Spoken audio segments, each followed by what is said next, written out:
Guys, কেমন আছো সবাই? আশা করি সবাই খুব ভালো আছো। অনলি জাপানিজের নতুন আরেকটা ভিডিওতে তোমাদের সবাইকে স্বাগতম। আর আমি এখানে তোমাদের কাছে ক্ষমা প্রার্থনা করছি, কারণ আমি বলেছিলাম এখানে আমি সাইফাই মুভি আনবো, কিন্তু অ্যাকচুয়ালি হয়েছে কি আমরা কথা দিয়ে অনেক সময় কথা রাখতে পারি না। কারণ হচ্ছে একটাই, প্রথমত আমার শারীরিক অবস্থা, দ্বিতীয় কারণটা হচ্ছে আমরা কোনো সোলো ইউটিউবার নই, আমাদের সাথে অনেকেই কাজ করে আর কি। তো এই জন্য দেখা যায় কি বিভিন্ন মতামতের ব্যাপার থাকে। তবে এখানে আমরা সাইফাই সিনেমাই চালাবো, বাট হয়েছে কি আমাদের কিছু স্ক্রিপ্ট করা আছে। তোমরা হয়তো দেখছোই যে আমাদের চ্যানেলগুলোতে এখন কিন্তু খুব একটা ভিডিও যায় না। তো এই জন্য হয়েছে কি আমরা যে আগের স্ক্রিপ্ট গুলো করেছিলাম ওগুলো তো টাকা দিয়ে স্ক্রিপ্ট করেছি, ওগুলো যদি শেষ না করি তাহলে তো আমাদের টাকাগুলো মার। তো এই জন্য যে স্ক্রিপ্ট গুলো আমরা করেছি অলরেডি সেগুলো সব শেষ করে প্রত্যেকটা চ্যানেল আমরা নতুন ভাবে সাজাবো। যেমন এই চ্যানেলে এমন একটা সিনেমা সিরিজ আসতে চলেছে, তোমরা দেখো তোমাদের পছন্দ হবে, কিন্তু তার আগে আমাদের যে পুরনো স্ক্রিপ্ট গুলো রয়েছে যেগুলো শেষ করতে হয়তো আরো 10 দিন সময় লাগবে, ওই স্ক্রিপ্ট গুলো শেষ করে আমরা মনে করো যে আমাদের এই সিরিজ বেসডে চলে যাব। ধরো এখানে সাইফাই সিনেমা হিসেবে ম্যাট্রিক্সের সিরিজ যদি শুরু করি তাহলে ম্যাট্রিক্সের সবগুলো সিনেমা আমরা শেষ করব। এরকম সাইফাইয়ের যত সিনেমা সিরিজ আছে এখানে আমরা শেষ করব। আর র্যান্ডম 2.0 তে ধরো আমরা অ্যাকশন একটা সিনেমা সিরিজ আনলাম, বা যুদ্ধ বা কমান্ডো টাইপের 10টা সিনেমা আনলাম, এই টাইপ সিরিজ বেস সিনেমাগুলো আমরা করব। কিন্তু সমস্যা হচ্ছে কি আমাদের এক একজন এক এক জায়গায় এক এক স্ক্রিপ্ট দেয়, এক এক সময় এক এক স্ক্রিপ্ট আসে, যার জন্য প্রবলেমটা হচ্ছে।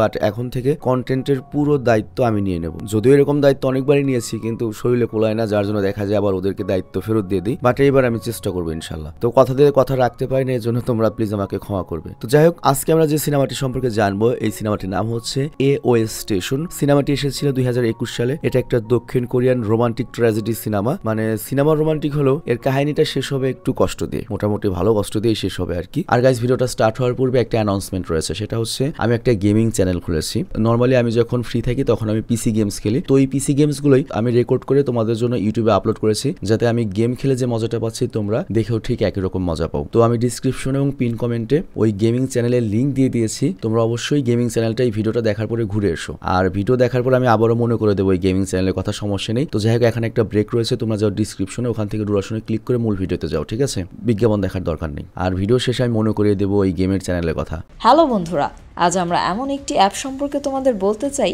যে অ্যাপটির অফিসিয়াল পার্টনার হচ্ছে PSG। আর এখানে অনেকগুলো ম্যাচ খেলে ল্যাপটপ, আইফোন, স্মার্ট ওয়াচ ও আরও অনেক ক্যাশ প্রাইজ জেতার সুযোগ রয়েছে। আর এই অ্যাপটিতে সকল ধরনের লাইভ ম্যাচের রেজাল্ট দেখতে পারবে এবং এই ম্যাচের স্কোর অনুমান করে গেমও খেলতে পারবে। যেমন কোন টিম জিতবে, কোন টিম কত রান করবে, কে সর্বোচ্চ স্কোর করবে।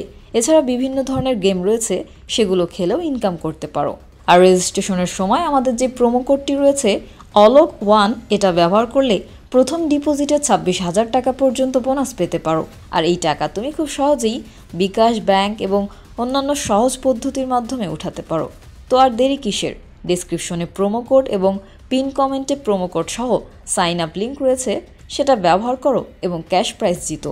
আর এখানে আরেকটা কথা মনে রেখো, আমরা যেই বিজ্ঞাপন দেই না কেন, অনলাইন থেকে টাকা আয় করা এত সহজ কোনো ব্যাপার নয়।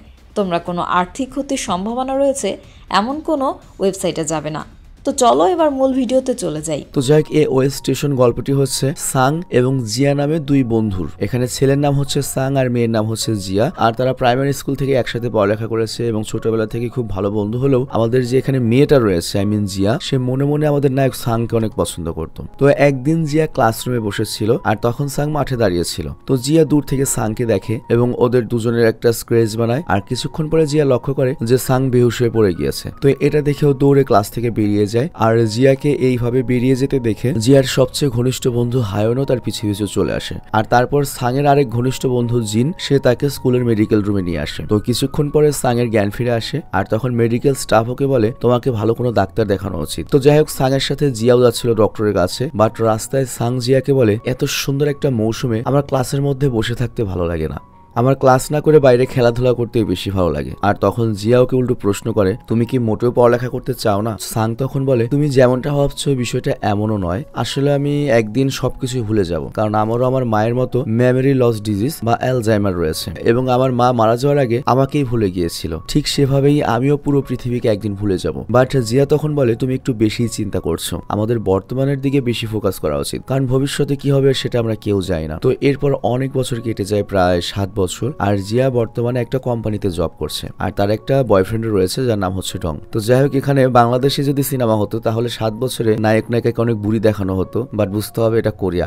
তো যাই হোক, জিয়া ফোনে যখন কথা বলছিল তখন কেউ তাকে দেখা করতে বলে আর এই কলটা এত বেশি গুরুত্বপূর্ণ ছিল যে জিয়ার বস যে তাকে কিছু বলার চেষ্টা করছে জিয়া সেটা কেয়ারই করে না, ইগনোর করে চলে যায়। বাট বস ভাবে হয়তো তার কাছ থেকে ঘামের বাজে দুর্গন্ধ আসছে, সেজন্য হয়তো জিয়া কথা বলেনি। তো এটাই আমরা বুঝতে পারি বসও হয়তো জিয়াকে মনে মনে পছন্দ করে আর কি। আর অপরদিকে সাং বর্তমানে একটা বেকারি শপ খুলেছে, তার বিজনেসও খুব ভালো মতোই চলছিল। আর তারপর জিয়া একজন ডক্টরের সাথে দেখা করে আর ডক্টর তখন জিয়াকে বলে তোমার প্রবলেমটা আবারও বেড়েছে, তোমাকে আরেকবার কেমোথেরাপি নিতেই হবে। আর এখানে তোমরা অবশ্যই জানো কেমোথেরাপি কখন নেওয়া হয়, যখন কারো ক্যান্সার হয়। বাট জিয়া তখন বলে আমার এই প্রবলেমের ব্যাপারটা তুমি আমার মাকে কিন্তু কোনোভাবেই যেন বলবে না। আর এরপর একদিন কেউ জিয়াকে তার কাছে বার্থডে কেক পার্সেল করে পাঠায় আর জিয়া তখন তার মাকে কল করে জিজ্ঞাসা করে তুমি কেক পাঠিয়েছো কিনা, কিন্তু ওর মা বলে না আমি কেক পাঠাইনি। আর জিয়ার তখন মনে হয় হয়তো আমার বান্ধবী হায়ন আমাকে কেকটা পাঠিয়েছে, কারণ ওর বান্ধবী তো জানে যে আজকে ওর বার্থডে। তো যাই হোক, এরপর জিয়া তার বয়ফ্রেন্ড ডংকে বলে আমার ক্যান্সার হয়েছে, বাট ডং ভাবে জিয়া তার সাথে মজা করছে, কিন্তু জিয়ার কথাগুলো তো সত্যি এটা তো আমরা জানি। তবে জিয়া এখানে আর কথা বাড়ায় না। আর পরের দিন জিয়া ডক্টরকে মেসেজ করে জানায় যে সে বাড়িতে যাচ্ছে, মায়ের বাড়িতে, আর বাড়ি থেকে ফিরে এসে সে কেমোথেরাপি নেবে। আর তারপর সে আবারও বলে আমার ব্যাপারটা যেন আমার মা না জানতে পারে। তো যাই হোক, এরপর জিয়া কয়েকদিনের ছুটিতে বাড়িতে আসে আর তার মায়ের কাছ থেকে আমরা জানতে পারি জিয়া যে ডক্টরকে দেখাচ্ছে সেই ডক্টর ওর খালাতো বোন। তো এই জন্যই জিয়া বারবার ওই ডক্টরকে বলতো আমার মা যেন না জানতে পারে। আর তাছাড়া ওই ডক্টর যেহেতু ওর খালাতো বোন, এর জন্য জিয়ার প্রতি অনেক বেশি কেয়ারফুল এবং রেসপন্সিবল ছিল। তো যাই হোক, এরপর জিয়ার সাথে তার বন্ধু হায়ন এবং জিনের দেখা হয়। মানে বিষয়টা বুঝিয়ে বলি, আর জিয়া যেহেতু তার পুরনো শহরে এসেছে, তো এখানে আসার ফলে তার পুরনো সেই বন্ধু হায়ন এবং জিনের সাথে দেখা হয়। তো জিন বলে তোকে তো অনেক বেশি বয়স্কর অসুস্থ লাগছে, আসলে হয়েছেটা কি তোর বলতো। বাট হায়ন তখন রেগে যায় এবং জিনকে বলে কারোর সাথে এইভাবে কথা বলতে হয় না, আর মেয়েদের সাথে যদি এইভাবে কথা বলিস তোর সারা জীবন সিঙ্গেল হয়ে মরতে হবে। তো এখানে আমরা জানতে পারি জিয়ার বান্ধবী হায়ন বর্তমানে একজন টিচার আর বন্ধু জিন একজন সিভিল ইঞ্জিনিয়ার। তো যাই হোক, এখানে জিয়া সাং এর ব্যাপারে জিজ্ঞেস করে আর তখন ওরা বলে সাং তো এই শহরে একটা বেকারি শপ খুলেছে এবং সে অনলাইন এবং অফলাইনে দুখানেই ভালো ব্যবসা করছে। আর তখন জিয়ার ভাবে যে হয়তো আমার বার্থডে কেকটা সাংই পাঠিয়েছে এবং সে বলে তোমাদের মধ্যে কেউ কি আমার অ্যাড্রেস সাংকে দিয়েছিলে। তো এখানে আমরা সবচেয়ে যে বিষয়টা শুনে অবাক হই সেটা হচ্ছে সাং এবং জিয়া প্রাইমারি স্কুল লাইফ থেকে অনেক ভালো বন্ধু হলেও বর্তমানে তাদের মধ্যে কোনো যোগাযোগই নেই। তো এরপরে জিয়া বাইরে গেলে জিন হায়নকে জিজ্ঞাসা করে সাং এবং জিয়ার মধ্যে কি কথা হয় না। হায়ন তখন বলে স্কুল লাইফে ওদের মধ্যে এমন একটা কিছু হয়েছিল যার পর থেকে ওদের কন্ট্যাক্ট অফ হয়ে যায়, মানে কেউ কারোর সাথে যোগাযোগ করে না। আর এই কথা শুনে জিন বলে কাম সারছে, আমি তো একটা ভুল করে ফেলেছি, আমি তো এখানে আজকে সাংকে আসতে বলেছি। কিন্তু এই কথা শুনে উল্টো হায়ন অনেক খুশি হয়ে যায় এবং বলে তুই একদম ঠিক কাজ করেছিস। তো যাই হোক, এরপর জিয়া যখন বাইরে বসেছিল তখন সেখানে সাং চলে আসে আর সাংকে দেখে জিয়া তো অবাক দৃষ্টিতে তাকিয়ে থাকে। তো যাই হোক, সাং সেখানে বসে আর জিয়াকে বলে তুমি তো আগের চেয়ে অনেক বেশি সুন্দরী হয়ে গিয়েছো, আসলে তোমরা বড় শহরে থাকো, বড় শহরে থাকার ব্যাপারটাই আলাদা। কথাটা কিন্তু সত্যি, তুমি যদি গ্রামে থাকো তোমার চেহারা ডিসকালার থাকবে, বাট তুমি যখন শহরে যাবে ওই প্রসাধনী নাম আঁকলেও তোমার চেহারা একটা গ্লেজ চলে আসবে। কিন্তু শহরের মানুষ যদি গ্রামে আসে সর্বোচ্চ 1 থেকে 2 দিনে দেখবে চেহারা ডিসকালার হয়ে গেছে। তো যাই হোক, ওরা দুজন যখন এক জায়গায় ছিল তখন হায়ন করে কি জিনকে ধরে বাইরে নিয়ে যায় যাতে আমাদের নায়ক নায়িকা একসাথে কিছুটা সময় কাটাতে পারে। তো এখানে জিয়া মোটামুটি শিওর যে ওর বার্থডে কেকটা সাংয়ে পাঠিয়েছিল আর সে সাংকে ধন্যবাদ জানিয়ে বলে আমার জন্ম তারিখ তোমার মনে ছিল। সাং তখন বলে গত 7 বছর তুমি আমাকে একবারও কল করোনি, কিন্তু আমি তোমার সম্পর্কে সবকিছু মনে রেখেছি। আর এই কথা শুনে জিয়া সাংকে স্কুলে যখন ওরা পড়তো সেই সময়কার কিছু ঘটনা সম্পর্কে জিজ্ঞাসা করে বা কিছু স্মৃতি সম্পর্কে জিজ্ঞাসা করে। কিন্তু এখানে মজার ব্যাপার হচ্ছে সাং স্পেশাল সকল মুহূর্ত মনে রেখেছিল যদিও ওর মেমোরি লস ডিজিজ রয়েছে। তো এটা দেখে জিয়া খুবই ইমোশনাল হয়ে পড়ে, বাট সাং তখন বলে এতে এত ইমোশনাল হওয়ার কি রয়েছে। আর এই কথায় জিয়া রেগে গিয়ে বলে তুমি যদি আমার বিষয়ে সবকিছু মনেই রেখে থাকো তাহলে 7 বছর আগে স্কুল লাইফে কেন আমাকে বলেছিলে যে একদিন তুমি সব ভুলে যাবে, তুমি আমাকে আর মনে রাখতে পারবে না, আমাকে ভুলে যাবে, আর এই জন্য আমাকে কন্ট্রাক্ট অফ করে দিতে বলেছিলে। তো এই কথা বলে ও করে কি বাড়ি ফিরে আসে আর মাকে বলে আমি কালই আমার চাকরিতে ফিরে যাব, কিন্তু পরের বার অনেক দিনের ছুটি নিয়ে আসবো। আর এর উত্তর ওর মা বলে তুমি এত ছুটি নিলে তোমাকে ওরা জব থেকে বের করে দিবে না। আর জিয়া তখন বলে বের করে দিলে দিবে, আমি অন্য কোম্পানিতে জব নিয়ে নেব, তোমাকে টেনশন করতে হবে না। তো পরের দিন অফিসে গিয়ে সে তার বসকে রেজিগনেশন লেটার দিয়ে বলে আমি চাকরি ছেড়ে দিতে চাই। তো এই কথা শুনে বস খুব অবাক হয় এবং জিজ্ঞাসা করে তুমি জবটা কেন ছেড়ে দেবে। বাট তখনই জিয়া ডংকে দেখতে পায়, কিন্তু ডং ওকে দেখে কথা বলতে চায় কিন্তু জিয়া মানা করে দেয়, বলে প্লিজ আমার সাথে আর কথা বলার চেষ্টা করো না, চিন্তা করো এতদিন প্রেম করে এই কথাকে বলে। তো এরপর জিয়া তার সমস্ত জিনিসপত্র নিয়ে তার মায়ের বাড়িতে চলে আসে, মানে পার্মানেন্ট একবার বাড়িতে চলে আসে। আর এটা দেখে তার মা তাকে জিজ্ঞাসা করে তোমার কি কোনো সমস্যা হয়েছে, তুমি কি ঠিক আছো। জিয়া বলে আমার কিছুই হয়নি, আমি শুধুমাত্র ব্যস্ত জীবন থেকে একটু ব্রেক নিতে চাই। তো এরপর রাতের বেলা জিয়া সাং এর শপের সামনে দিয়ে যাচ্ছিল আর সাং তখন তাকে দেখে ডিনারের জন্য ইনভাইট করে এবং একসাথে খাওয়ার সময় জিয়া ওকে বিভিন্ন কথা বলে, বিভিন্ন জ্ঞান দেয় এবং বলে তুমি যেহেতু এখনো সিঙ্গেল আছো, তোমার এখন উচিত আমার সঙ্গে রিলেশনশিপে আসা, আর তাহলে আমরা সেই সব জায়গায় ঘুরতে পারবো যেখানে আমরা ছোটবেলায় যেতাম। কিন্তু সাং ওর সাথে যেতে রাজি হয় না। আর এই দিকে আমরা দেখি জিয়ার মায়ের কাছে ডক্টর মানে ওর খালাতো বোন ফোন দিয়ে বলে যে জিয়ার ক্যান্সার হয়েছে এবং ওর খুব শীঘ্রই কেমোথেরাপি নিতে হবে। আর অপরদিকে বাড়ি ফেরার সময় জিয়া করে কি সাংকে সরি বলে যে এত জ্ঞান দেওয়ার জন্য এবং প্রপোজ করার জন্য। আবার এদিকে বাড়ি ফিরলে জিয়ার মা ওকে বলে তুমি এত বড় একটা ঘটনা আমার কাছ থেকে লুকালে, তুমি এখনই হসপিটালে চলো। বাট জিয়া এখানে বলে এই ক্যান্সারের জন্য আমি 2 বছর আগেই সার্জারি করেছিলাম, কেমোথেরাপিও করেছিলাম, কিন্তু ক্যান্সারটা আবার নতুন করে দেখা দিয়েছে আর এই ক্যান্সার থেকে মুক্তি পাওয়ার আর কোনো উপায় নেই। তবে তারপর সে তার মায়ের কাছ থেকে ক্ষমা চায় এই সবকিছু লুকানোর জন্য। আর এরপর আমরা দেখি জিয়া তার মায়ের সাথে মৃত ব্যক্তিদের স্মৃতি সংরক্ষিত রাখার একটা স্থানে যায় যেখানে তার বাবার স্মৃতি ছিল, আর ওখানে ওরা অনেক সময় কাটায়। আর বাড়ি ফেরার সময় মা বলে তুমি কি খেতে চাও, তুমি যা চাও আমি তোমার জন্য সব করব। বাট জিয়া তখন বলে আমি প্রেম করতে চাই, তুমি কাউকে খুঁজে নিয়ে আসো, আমি প্রেম করব। আর এই কথা বলে জিয়া হাসতে থাকে। আর এরপর জিয়া তার মাকে বলে গতকাল সাংয়ের সাথে তার দেখা হয়েছিল, আর ছোটবেলায় আমরা কত ভালো বন্ধু ছিলাম তাই না, আমি ওকে গতকাল প্রপোজও করেছি কিন্তু আমাকে রিজেক্ট করে দিল, অথচ স্কুলের ওই সময়গুলোতেও আমাকে খুব পছন্দ করতো, কিন্তু জানি না এখন কেন এমন হয়ে গেল। আর সে তার বাবা মা দুজনকেই হারিয়েছে, কিন্তু তারপরেও সে মানসিকভাবে কখনোই ভেঙে পড়েনি। আসলে ওর চেয়ে আমি ওকে বেশি পছন্দ করতাম। তো যাই হোক, এই কথা শোনার পরে জিয়ার মা করে কি সাংয়ের সাথে দেখা করে এবং জিয়ার কন্ডিশন মানে জিয়ার যে ক্যান্সার হয়েছে এই কথাটা সাংকে বলতে চাইছিল, কিন্তু এটা কিভাবে বলবে বুঝে উঠতে পারে না। তো এই জন্য জিয়ার মা ওই ক্যান্সারের কথা না বলে সাংকে বলে আমি জানি তোমরা দুজনে একে অপরকে পছন্দ করো, তাহলে তোমরা রিলেশনশিপে যাচ্ছে না কেন। এই কথা বলে তিনি চলে আসেন। চিন্তা করো, মেয়ের মা এসে যদি তোমাকে এরকম একটা কথা বলতো। তো যাই হোক, এরপরই দেখা যায় যে আগের চেয়ে অনেক বেশি অসুস্থ হয়ে পড়েছে। আর সে হায়নকে ফোন করে এই কথাটা বলে যে আমি একটু অসুস্থ, মানে কিন্তু ক্যান্সারের কথা বলেনি আর কি। আর হায়ন আবার এই খবরটা জিনকে বলে। আর এরপর জিয়ার বয়ফ্রেন্ড ডং জিয়ার অসুস্থতার ব্যাপারে জানতে পারে। তো জিয়া যখন হসপিটালে ভর্তি ছিল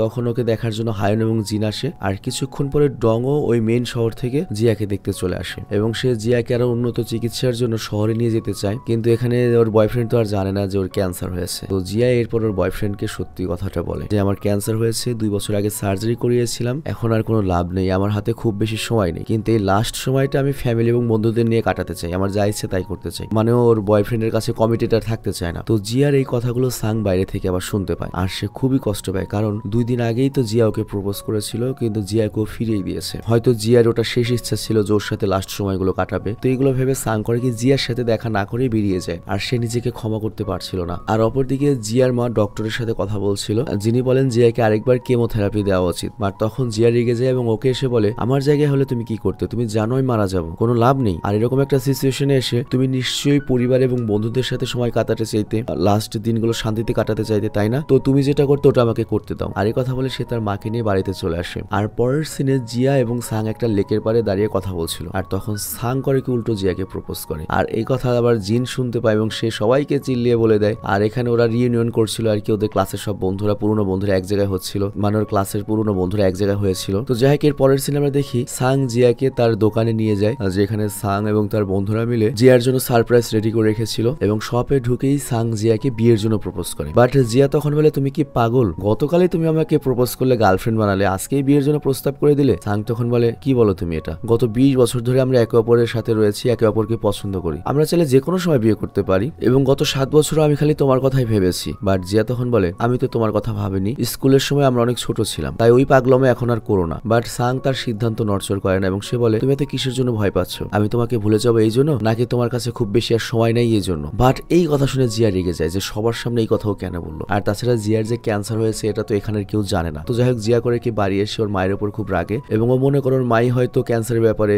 সাংকে বলেছে, মাকে খুব মার সাথে খুব রাগারাগি করে এবং বলে তুমি কি চাও মৃত্যুর আগ পর্যন্ত সবাই আমাকে ক্যান্সার পেশেন্ট হিসেবে ট্রিট করুক এবং মৃত্যুর আগ পর্যন্ত সাং যদি আমার সাথেই থাকে, আমার যদি মৃত্যু হয় তারপর সাংয়ের কি হবে এটা তুমি ভেবে দেখেছো? এই সাং ছোটবেলাতে তার বাবা মাকে হারিয়েছে, এরপর আবার ওর ভালোবাসা হারানোর ব্যথাটা আমি ওকে দিতে চাই না। কিন্তু ওদের কথাগুলো বাইরে থেকে হায়ন শুনতে পায়, কারণ হায়ন ওর পিছু পিছু এসেছিল এবং ও জানতে পারে যে জিয়ার ক্যান্সার হয়েছে এবং জিয়া খুব খারাপ সময়ের মধ্য দিয়ে যাচ্ছে। আর এরপর আমরা দেখি পরের দিন সাং জিয়াকে বলে আমিও তোমার মতো একটা কথা সবার কাছ থেকে লুকিয়ে রেখেছি, যেটা আমি আজকে তোমাকে বলতে চাই। আর এটা বলে সে করে কি জিয়াকে তার ঘরে নিয়ে আসে। আর এই ঘরের ভেতরে সব জায়গায় নোটবুক লাগানো ছিল এবং সে তার ডায়েরিটা দেখিয়ে বলে এই ডায়েরিটা আমাকে প্রতিদিন পড়তে হয় যাতে আমি তোমাদেরকে ভুলে না যাই। আর তারপর সাং আরো বলে আমার মায়ের মতো আমারও মেমোরি লস ডিজিজটা দিন দিন বেড়েই যাচ্ছে, আর একটা সময় এমন হবে যখন আমি আর কাউকেই মনে রাখতে পারবো না, কিন্তু আমি প্রচুর চেষ্টা করছি যাতে সবাইকে ভুলে গেলেও তোমাকে যাতে না ভুলি। আর তোমার মতো আমার কাছে খুব একটা বেশি সময় নেই, হয়তো খুব শীঘ্রই আমার যে নোট করে রাখতে হবে আমি সেটাও ভুলে যাব। আমি সবাইকে ভুলে যাব, তোমাকেও ভুলে যাব।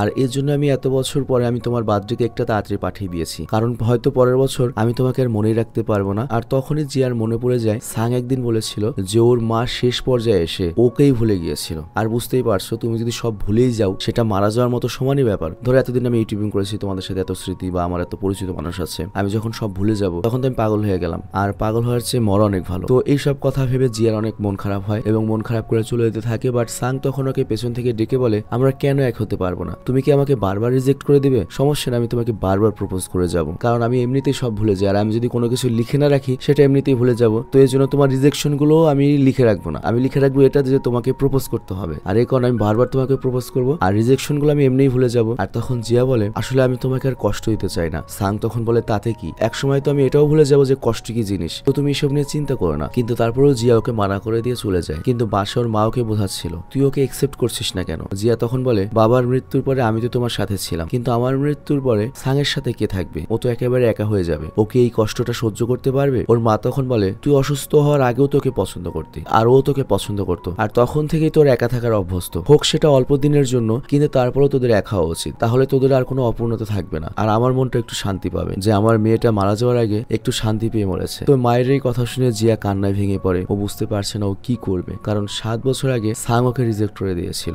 আর এর কারণটা হচ্ছে সাং চাইনি যে ও জিয়াকে ভুলে যাবে এবং জিয়া কষ্ট পাবে, কারণ আমাদের নায়ক তো একদিন সব ভুলে যাবে। মানে যে কারণে সাং 7 বছর আগে জিয়াকে রিজেক্ট করেছিল, সেম কারণে জিয়া এখন সাংকে রিজেক্ট করতে চায়, কারণ জিয়া বেশি দিন বাঁচবে না এবং জিয়া যদি মারা যায় তাহলে সাং ওকে পেয়ে হারিয়ে ফেলবে, যেটা ওর বেশি কষ্টকর। তবে তারপরেও পরদিন ওরা দুজন আবার দেখা করে এবং সাং বলে, দেখো আমার জায়গায় যদি তুমি থাকতে তুমি কাকে বেশি মনে রাখতে চাইবে? নিশ্চয়ই তাকে যাকে তুমি সবচেয়ে বেশি ভালোবাসো। আর আমি হয়তো সব ভুলে যাবো, কিন্তু তারপর আমি তোমার স্মৃতি নিয়ে বাঁচতে চাই, তোমাকে মনে রেখে আমি বাঁচতে চাই। কিন্তু তারপরেও জিয়া ওকে মানা করে দেয়। আর এতে সাং খুব কষ্ট পায় এবং বলে, আমি প্রতিনিয়ত আমার স্মৃতিগুলো হারিয়ে ফেলছি, আর তুমি হারিয়ে ফেলছো সময়, তোমার জীবন, কিন্তু তাতে কি? অনেক লোকজন 50 বছর একসাথে সংসার করেও খুশি থাকতে পারে না, স্মরণীয় হয়ে রাখার মতো কোনো স্মৃতি খুঁজে পায় না। কিন্তু এখন আমি যে কয়দিন তোমাকে মনে রাখতে পারি আর তুমি যে কয়দিন বেঁচে রয়েছো, এইটুক সময়ের মধ্যে আমাদের অনেক সুযোগ রয়েছে স্মরণীয় হয়ে রাখার মতো কোনো স্মৃতি করা। আমি অনেক বছর চাই না, বাট তোমার সাথে অল্প কিছুদিন হলেও আমি খুশি, কারণ সময় তার নিজের গতিতে বয়ে যায়, কিন্তু রয়ে যায় শুধুমাত্র স্মরণীয় হয়ে থাকার মতো কিছু মুহূর্ত। এটা কিন্তু অনেক গভীর একটা কথা। জাস্ট তুমি আবার আমার কথাগুলো শোনো, যে 50 বছর একসাথে থেকেও হয়তো ভালো কোনো স্মৃতি থাকে না, কিন্তু 5 মাসের সম্পর্কে অনেক ভালো স্মৃতি থাকতে পারে। সিরিয়াসলি আমার ওই ধরনের একটা অভিজ্ঞতা আছে। তো যাই হোক, সাংয়ের সমস্ত কথা শুনে জিয়া অবশেষে তাকে গ্রহণ করে নেয় এবং তারা বিয়ে করে একসাথে থাকা শুরু করে এবং তাদের প্রত্যেকটা মুহূর্ত এমনভাবে উপভোগ করে যাতে সেটা তাদের কাছে স্মরণীয় হয়ে থাকে। আর এরপর দেখা যায় সাং রাতের বেলা বসে কিছু জিনিস মুখস্থ করছে, যেমন জিয়ার বার্থডে, বাসার অ্যাড্রেস, এছাড়া আরো ছোটখাটো কিছু যেটা ওকে কালকে মনে রাখতে হবে। সাংকে প্রতিদিন জিনিস মুখস্থ করতে হয়, মেমোরাইজ করতে হয়, যাতে সে ভুলে না যায়। তবে সে খুব বেশি জিনিস মাথায় নিতে পারে না। তো যাই হোক, এরপর জিয়া করে কি সাংকে একটা লকেট দেখায় এবং বলে, স্কুলের সময় তুমি আমাকে এই লকেটটা উপহার দিয়েছিলে। বাট এইটার ব্যাপারে সাং একদমই ভুলে গিয়েছে, কারণ সাং শুধুমাত্র সেই জিনিসগুলো মনে রাখতে পারে আর যেগুলো সে লিখে রাখে। আর লিখে কয়টা জিনিস মনে রাখা সম্ভব? শুধুমাত্র বেসিক জিনিসগুলো। কিন্তু জিয়া যখন এই বিষয়টা বলে তখন সাংয়ের আবারও সেই পুরনো স্মৃতি মনে পড়ে, কিন্তু পরের দিনই সাং আর ওই লকেটটা চিনতে পারে না। তো এখানে আমরা বুঝতে পারি সাংয়ের কন্ডিশনও দিন দিন অনেক ডেঞ্জারাস পর্যায়ে যাচ্ছে। আর বর্তমানে সাং শুধুমাত্র সেগুলোই মনে রাখতে পারে যেগুলো সে লিখে রাখে। তো যাই হোক, সাং আর জিয়া তো একসাথে থাকে। তো ঘর পরিষ্কার করার সময় জিয়ার ওষুধগুলো সাং করে কি আলমারিতে তুলে রাখে, কিন্তু আমরা তো জানি হারামজাদার তো কোনো কিছু মনে থাকবে না। কিন্তু রাতের বেলায় জিয়ার যখন প্রচন্ড শরীর খারাপ হয়, মানে ওর পেইন কিলার প্রয়োজন, যন্ত্রণা মুক্তির ওষুধ প্রয়োজন, সাং করে কি পাগলের মতো সব জায়গায় ওষুধ খোঁজে, কিন্তু ওষুধ খুঁজে পাচ্ছিল না, কারণ ওর তো কিছু মনে থাকে না। আর জিয়া তখন বলে, কিচেনের আলমারিতে দেখো, কিন্তু তাও সাং ভুল জায়গায় খুঁজছিল। কিন্তু লাস্টে কোন এক সময় সে ওষুধগুলো পেয়ে যায়। আর এরপর ওরা যখন বাইরে আসে তখন আমরা দেখতে পাই সাংয়ের প্রচন্ড মন খারাপ, কারণ তার জন্য আজকে জিয়া অনেক কষ্ট পেয়েছে, তার অনেক বড় ক্ষতি হতে পারতো, মানে ওই যে ওষুধগুলো খুঁজে পায়নি। কিন্তু জিয়া তখন বলে, তুমি তো কোনো ভুল করনি, তোমার এত গিল্টি ফিল করার প্রয়োজন নেই, কারণ ওষুধটা হচ্ছে খুব গুরুত্বপূর্ণ জিনিস, আর নিজের ওষুধ নিজেকেই সামলে রাখতে হয়। আজকের পর থেকে সব ছোটখাটো ব্যাপার নিয়ে গিল্টি ফিল করবে না, ওষুধ আমি নিজে সামলে রাখবো নিজের কাছে। তো এভাবে কয়েকদিন কেটে যায়। আর একদিন সকালে ঝুম বৃষ্টি হচ্ছিল এবং তারা দুজন সেই বৃষ্টি দেখে বলে, আগে আমার কাছে বৃষ্টি মোটেও ভালো লাগতো না, কিন্তু এখন ভালো লাগতে শুরু করেছে। আর বৃষ্টি হচ্ছে আমাদের হৃদয়ের গভীরতার মতো, আর আমাদের হৃদয়টা হচ্ছে একটা ইউনিভার্সের মতো, আর এই হৃদয়ে আমরা কত কিছুই না রাখি।